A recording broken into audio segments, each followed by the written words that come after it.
Hello. आज के इस एक्सप्लेनर में हम एक बहुत ही रोमांचक और अमेजिंग यात्रा पर निकलने वाले हैं। शुरुआत करेंगे बिल्कुल अपने घर के आंगन से, रात के आसमान को देखने के उस खूबसूरत अनुभव से, और फिर हम धीरे धीरे जूम आउट करते हुए सीधे इस अनंत ब्रह्मांड के आखिरी छोर तक का सफर तय करेंगे। तो चलिए शुरू करते हैं। अच्छा, सूर्यास्त के बाद जब आप आसमान को निहारते हैं तो कैसा लगता है? एक बेहद अद्भुत अनुभव होता है ना? जैसे जैसे शाम ढलती है, आसमान में पहले बस एक या दो चमकते हुए बिंदु दिखाई देते हैं, लेकिन फिर देखते ही देखते पूरा का पूरा आसमान अनगिनत छोटी छोटी चमकदार चीजों से भर जाता है।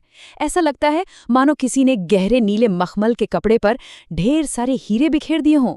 इनमें से कुछ हीरे लगातार टिमटिमाते हैं तो कुछ शांत चंद्रमा की तरह बिना टिमटिमाए बस एक स्थिर रोशनी के साथ चमकते रहते हैं। ये नज़ारा सच में किसी जादू से कम नहीं लगता। तो सबसे पहले बात करते हैं ऊपर की ओर, यानी रात के आसमान की। रात के आसमान में चमकने वाली इन सभी आकृतियों को असल में खगोलीय पिंड या सेलेस्टियल बॉडीज कहा जाता है। इनमें से जो विशालकाय गैस के गोले अपनी रोशनी खुद पैदा करते हैं, उन्हें हम तारे कहते हैं। पता है, पुराने जमाने में जब जीपीएस नहीं होता था तो लोग दिशाओं का ज्ञान इन्हीं तारों से लेते थे। आसमान में तारों के कई समूह मिलकर अलग अलग आकृतियां बनाते हैं, जिन्हें तारामंडल कहा जाता है। सप्तऋषि भी ऐसे ही एक तारामंडल के 7 तारों का समूह है। अगर आप इसके सूचक तारों को मिलाते हुए काल्पनिक रेखा खींचें तो वो अचूक रूप से सीधे ध्रुव तारे यानी नॉर्थ स्टार की ओर इशारा करती है, और ये ध्रुव तारा हमेशा उत्तर दिशा में ही स्थिर रहता है। चलिए अब आगे बढ़ते हैं और बात करते हैं हमारे अपने तारे की, सूर्य। सूर्य हमारे सौरमंडल का मुखिया है। इसका जो भारी गुरुत्वाकर्षण या खिंचाव बल है ना, वो पूरे परिवार को एक साथ मजबूती से बांध कर रखता है। और सूर्य से हमारी पृथ्वी की दूरी कितनी है? पूरे 15 करोड़ किलोमीटर। सुनने में बहुत बड़ा नंबर लगता है, राइट? सूर्य असल में अत्यंत गर्म गैसों से बना एक विशाल आग का गोला है, जिसकी प्रचंड गर्मी किसी भी चीज को पल भर में झुलसा सकती है। लेकिन हमारे लिए ये जो 15 करोड़ किलोमीटर की दूरी है, यही वो परफेक्ट सेफ्टी गैप है, जिसकी वजह से पृथ्वी पर जीवन सुरक्षित है और फल फूल रहा है। अब जरा अपने पड़ोसियों से भी मिल लेते हैं, यानी ग्रहों का पड़ोस। अंग्रेजी का जो प्लैनेट शब्द है, वो वास्तव में ग्रीक भाषा के शब्द प्लैनेटाई से आया है, जिसका मतलब होता है घूमने वाले। तो सूर्य से दूरी के हिसाब से इन 8 घूमने वाले ग्रहों का सही क्रम याद रखने का एक बहुत ही मजेदार और आसान सा तरीका है। बस इस अंग्रेजी वाक्य को याद कर लीजिए, my very efficient mother just served us nuts. इसके हर शब्द का पहला अक्षर एक ग्रह का नाम बताता है। बुध यानी मर्क्यूरी से शुरू होकर शुक्र, पृथ्वी, मंगल, बृहस्पति, शनि, अरुण और अंत में वरुण यानी नेपच्यून तक। है ना एकदम आसान? अब जैसा कि आप देख सकते हैं, ये सभी ग्रह सूर्य के चारों ओर एक निश्चित रास्ते पर चक्कर लगाते हैं। इन लंबे और अंडाकार रास्तों को हम कक्षा या ऑर्बिट्स कहते हैं। क्योंकि बुध यानी मर्क्यूरी सूर्य के सबसे करीब है, तो वो अपना एक चक्कर सबसे तेजी से सिर्फ 88 दिनों में पूरा कर लेता है। वहीं शुक्र यानी वीनस को पृथ्वी का जुड़वा कहा जाता है। क्यों? क्योंकि इसका आकार और बाहरी बनावट बिल्कुल हमारी पृथ्वी जैसी ही है। सौरमंडल के स्ट्रक्चर को अगर हम बांटें तो वो मुख्य रूप से 2 हिस्सों में बटा है। पहले आते हैं आंतरिक ग्रह या इनर प्लैनेट्स। ये सूर्य के बहुत करीब हैं और पृथ्वी की तरह ही पूरी तरह से कठोर चट्टानों से बने हैं। दूसरी तरफ हैं बाह्य ग्रह या आउटर प्लैनेट्स, जो सूर्य से बहुत बहुत दूर हैं। ये विशाल आकार के ग्रह हैं और मुख्य रूप से गैसों और तरल पदार्थों से बने हैं, जैसे बृहस्पति, शनि, अरुण और वरुण। और एक बहुत ही दिलचस्प बात बताऊं, बृहस्पति, शनि और अरुण के चारों ओर मलबे से बने बड़े ही शानदार छल्ले यानी रिंग्स भी मौजूद हैं। अब बात करते हैं उस ग्रह की जो हमारे लिए सबसे खास है, पृथ्वी। एक अनोखा ग्रह। पूरे सौर परिवार में पृथ्वी अपनी तरह का इकलौता यूनिक ग्रह है। ये पूरी तरह से गोल नहीं है, बल्कि ध्रुवों यानी पोल्स के पास से थोड़ी चपटी है। इस शेप को भू-आभ या जियोइड कहा जाता है। बाकी खगोलीय पिंडों को देखें, वो या तो उबलते हुए गर्म है या फिर बर्फ की तरह जमे हुए ठंडे, और वहां सांस लेने लायक हवा और पानी भी नहीं है। लेकिन हमारी पृथ्वी सूर्य से एकदम परफेक्ट दूरी पर है, न बहुत ज्यादा गर्म न बहुत ठंडी।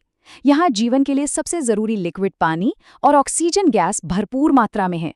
यही सब चीजें पृथ्वी को इस विशाल अंतरिक्ष में जीवन का एक नाजुक सा लेकिन बहुत ही खूबसूरत नखलिस्तान बनाती हैं। अगर आप गहरे अंतरिक्ष से पृथ्वी को देखेंगे ना, तो नज़ारा सच में हैरान कर देने वाला होता है।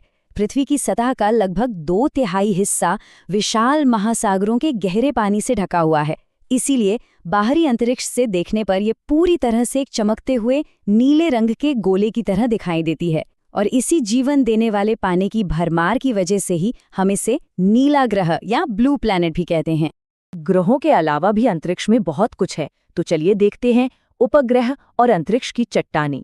ग्रहों के अलावा सौर परिवार में प्राकृतिक और इंसान के बनाए कृत्रिम उपग्रहों यानी सैटेलाइट्स का भी बहुत बड़ा रोल है। एक तरफ हमारा नेचुरल सैटेलाइट यानी चंद्रमा है, जो लगभग 27 दिनों में पृथ्वी का एक चक्कर लगाता है। और मजे की बात यह है कि इसे अपनी धुरी पर घूमने में भी बिल्कुल उतना ही समय लगता है। इसी वजह से हमें चंद्रमा का सिर्फ एक ही हिस्सा हमेशा दिखाई देता है। दूसरी तरफ वो मानव निर्मित उपग्रह हैं, जैसे INS और EDUSAT। इन्हें वैज्ञानिक रॉकेट की मदद से अंतरिक्ष में भेजते हैं ताकि हम संचार कर सकें और इस ब्रह्मांड के बारे में और डेटा जुटा सकें।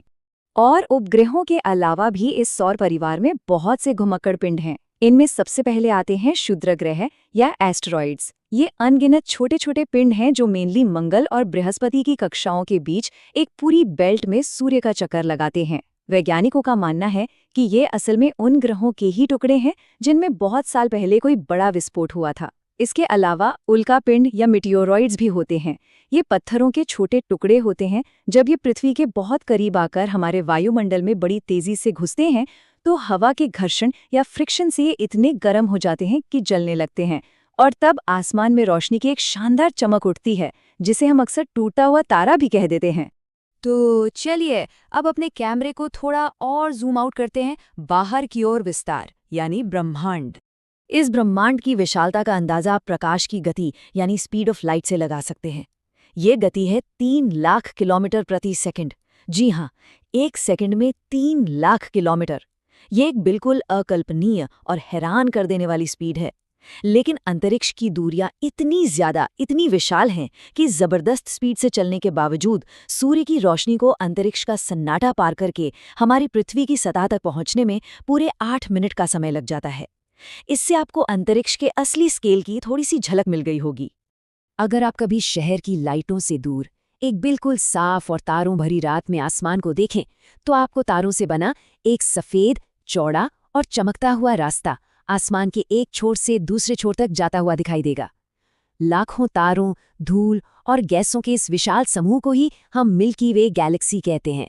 पता है, प्राचीन भारत में लोगों ने आकाश में बहने वाली रोशनी की एक नदी के रूप में इसकी कितनी सुंदर कल्पना की थी, और इसीलिए इसे आकाशगंगा का नाम दिया गया। हमारा ये पूरा का पूरा सौरमंडल इसी आकाशगंगा का बस एक बहुत ही छोटा सा हिस्सा है। हमारी आकाशगंगा अपने आप में बहुत बहुत विशाल है, लेकिन कहानी यहाँ खत्म नहीं होती। इस एक्सप्लेनर में हमें ये भी समझना है कि ब्रह्मांड यानी यूनिवर्स असल में है क्या। तो ब्रह्मांड एक ऐसा अनंत स्पेस है जिसमें हमारी आकाशगंगा जैसी एक दो नहीं बल्कि लाखों करोड़ों अन्य आकाशगंगाएं मौजूद हैं। ये फैलाव इतना ज़्यादा विशाल है ना कि इसे हम इंसान अपनी कल्पना में समेट ही नहीं सकते। ये हमारी सोच से परे है। हम बस इतना जानते हैं कि हम सभी इसी एक अनंत ब्रह्मांड का हिस्सा हैं। तो अब इस अमेजिंग सफ़र के बिल्कुल अंत में एक बहुत ही गहरा सवाल हमारे सामने आता है। ज़रा सोचिए, इन करोड़ों विशाल आकाशगंगाओं और इस अनंत ब्रह्मांडीय जाल के बीच आखिर हम इंसानों की जगह कहाँ हैं? अगर देखा जाए तो हम इस ब्रह्मांड में एक धूल के कण से भी छोटे हैं, लेकिन फिर भी हमारे पास इस अनंत ब्रह्मांड को समझने की, इसे महसूस करने की और इसके चमत्कारों पर आश्चर्य करने की एक गजब की जादुई क्षमता है। इस असीमित ब्रह्मांड में हमारा ये छोटा सा लेकिन चमत्कारी स्थान सच में हमें सोचने पर मजबूर कर देता है ना? खैर, इसी विचार के साथ हमारा आज का ये एक्सप्लेनर यहीं समाप्त होता है। नई नई चीजें एक्सप्लोर करते रहिए।